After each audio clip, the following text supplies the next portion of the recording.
Question 2. Some students are investigating reaction times. They work in pairs with one partner dropping a ruler and the other catching it as quickly as they can. They write down a distance the ruler falls before it is caught. They do this 4 times. Table 1 shows the results for 3 students. We can see Table 1 with our 3 students, A, B and C, number on the ruler in centimetres and the 4 attempts for each student. Part A. Student C claimed that they had the fastest mean reaction time of the 3 students. Use Figure 2 and Table 1 to explain why this is true. Well, as we can see from Figure 2 here, when the first student drops the ruler, the other student tries to catch it. Now, the faster they catch it, the shorter the distance will be that it drops. So a student with faster reaction time will have a small number on the ruler. Now, also is in the question is the fact that it's the mean reaction time student C is claiming, and we're also told that it is actually true. So what this is leading us towards is that we need to find the evidence that supports this true conclusion. We're not trying to prove it or disprove it. We're told it's true. We just need to find the evidence. And we're told about the mean reaction time. So therefore, we need to be calculating means as part of our answer. Let's have a look at a model answer for this question.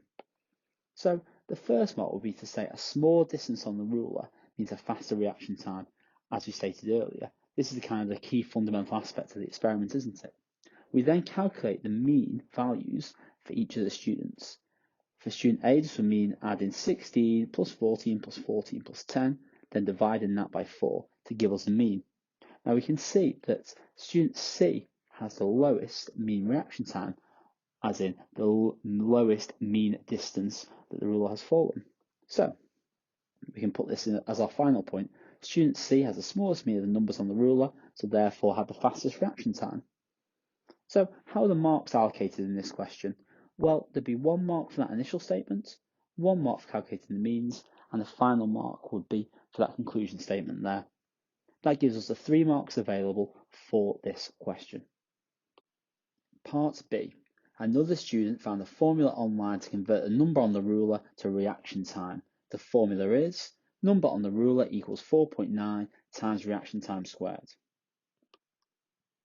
Their reaction time for an attempt was 1.5 seconds. Calculate the number on the ruler for the student's attempt.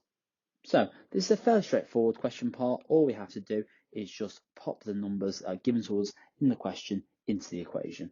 So we can say that 4.9 times a reaction time of 1.5 seconds squared gives us an answer of 11 centimeters.